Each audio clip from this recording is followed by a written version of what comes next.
Next morning, Kirito and Vivian sat at the dining table. His phone buzzed with Erika's messages. Kirito, you're late. Why aren't you here yet?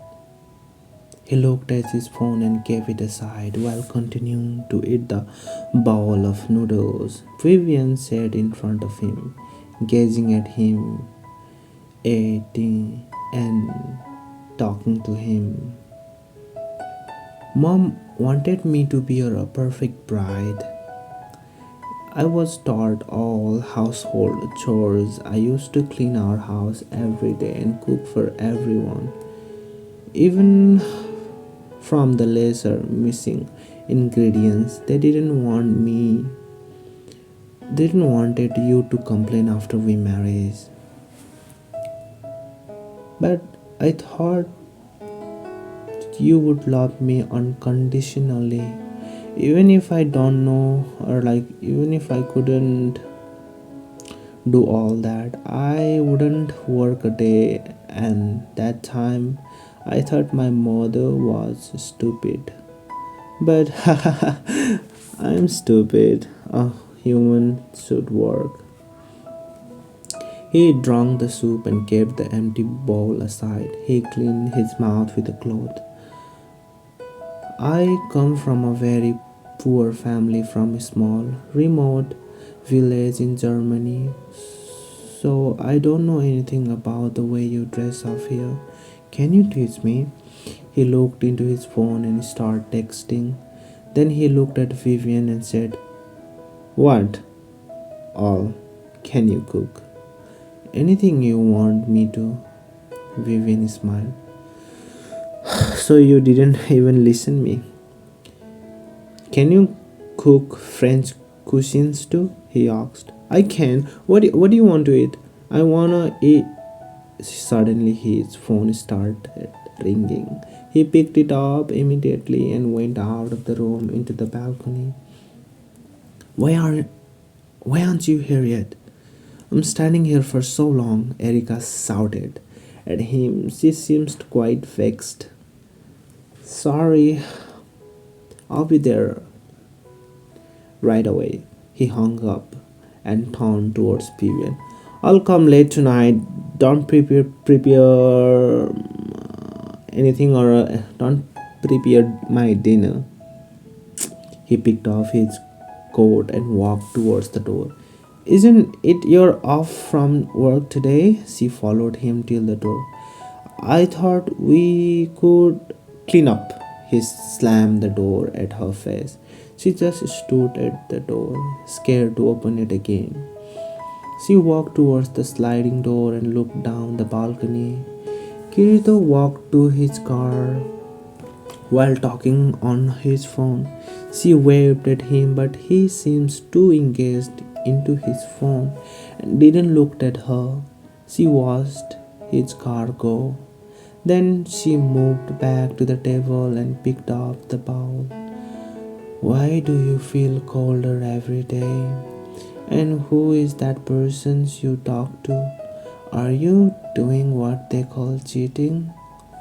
She paused, but then shook her head. Kirito could be cold and mean, but not a cheater. I shouldn't doubt his character. Forget it. What should I cook for dinner? I guess I'll make something French.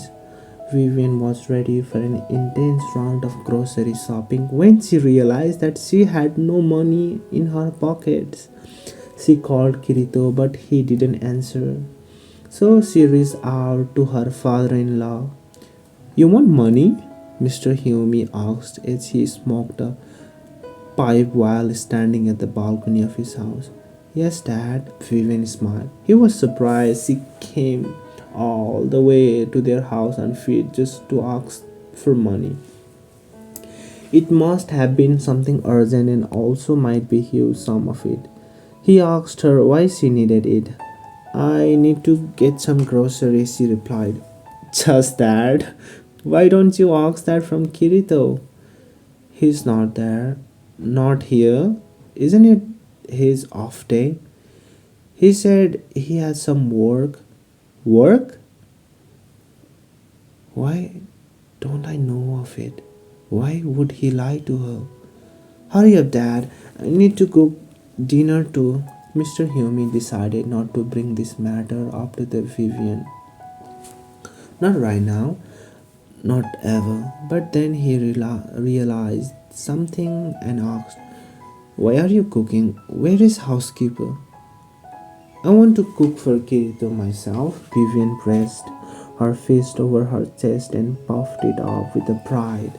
How romantic! Mr. Hiomi chuckled and he took out his wallet and proceeded a card. Here, you will get tired of shopping, but this card won't give up on you. He handed the card to Vivian. You mean I can buy whatever I want with this thing? Do you know how to use it? Just give it to shopkeeper. Dad, I need money.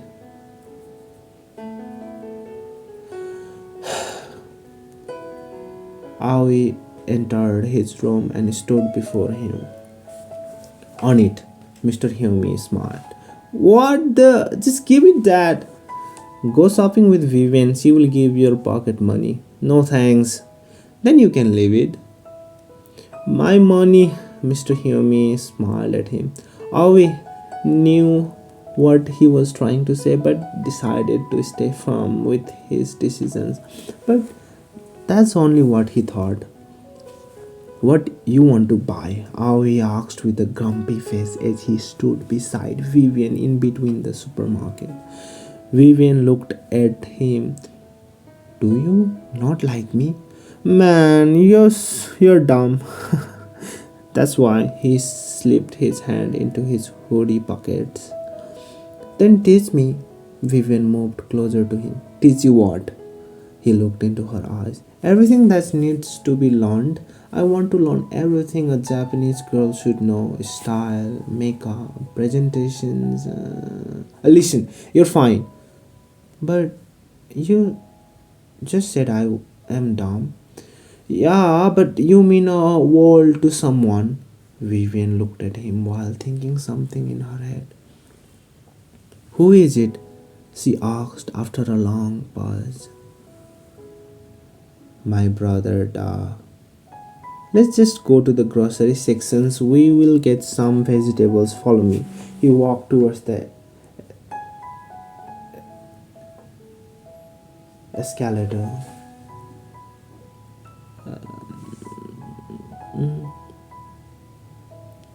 Vivian followed him with her head held down. My brother? Duh. If it is your brother, then I wouldn't ask that questions. She looked up at the escalator and her face was filled with the light of enthusiasm again. Wow, the stairs are moving. Magic! Vivian jumped on the escalator. It's science. Aoi looked into his phones. It's the same thing. Magic is fantasy, science is fact. How they are even related? He asked. But and aren't facts fantasies we have discovered? Vivian said. He looked away from his phone. Even the earth being round was fantasy before, but it turned out to be a fact. Vivian smiled. You have triggered flat earthers. Aoi smirked. What's that?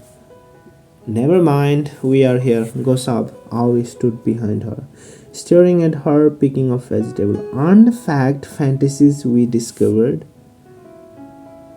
That's one a beautiful way of thinking. A slight smile covered his face. There are no shopkeepers here. Everyone just picking up whatever they like. Vivian asked. He's right there in front of counter. Get your bill made later if you don't want to get arrested. Why don't you get yourself a basket? He asked. Where are they? She asked. Wait here. He picked up the basket from the billing counter. He walked towards her and kept all the vegetables in that. That's a lot. What are you cooking tonight? He asked. A lot of stuffs. You wanna come dine with us? She asked. Nah, I'd rather not disturb a newlywed couple. He crossed his fingers behind his head. Okay, she picked up the basket. It's heavy. Hey, what kind of man are you, making a woman pick such heavy stuffs? Pick this up. Me? Pick this? Avi said, bewildered. Why?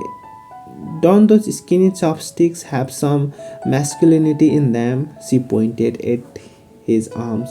Now listen here, you little. He moved towards her. Pick this up. She glared at him. You are just bullying me. He made a pout and pulled the basket. What is this? It weighs a ton. He shouted and left. The basket fell off his door. He shouted. 3 to 4 clerks came from different directions to help him. Leave it. She picked up the basket in hers in sheer disappointment. Stay away, he shouted at the clerks. Okay, Vivian kept that basket on his toe again. Are you dumb? He shouted. I can see clearly now. Pick it up. Now Vivian held the basket and upturned into the billing counter.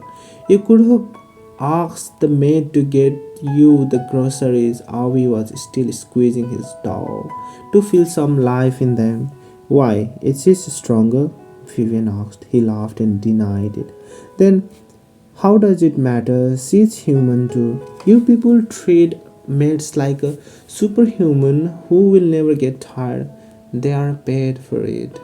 Money makes you forget that you are human. You just unravel some facts. Really? You're strong though. I didn't expect that, Avi said as they walked back home. Yes, I'm just a bit lazy. Well, you aren't lazy. It's just other people are too active. You could say that too. They laughed as they walked back home. Avi held one bag while Vivian held the other, the heavier one. Meanwhile, Kirito and Erika sat inside the car and stared ahead of them. Come on, don't be angry now. Kirito looked at her. I waited for 30 minutes. I'm sorry that I was late. She looked at his finger. He was wearing his ring. She took it out and kept it inside the cup holder. As an apology, buy me a ring. Fine, let's go. You won. He started the car and drove her to a jewelry store. I have reserved a seat for us in your favorite French restaurant, she said. Really? How thoughtful. Yeah, and let's spend the night at my place, she tossed his face. It's been a while since you stopped by. Sure. He stopped before a jewelry store.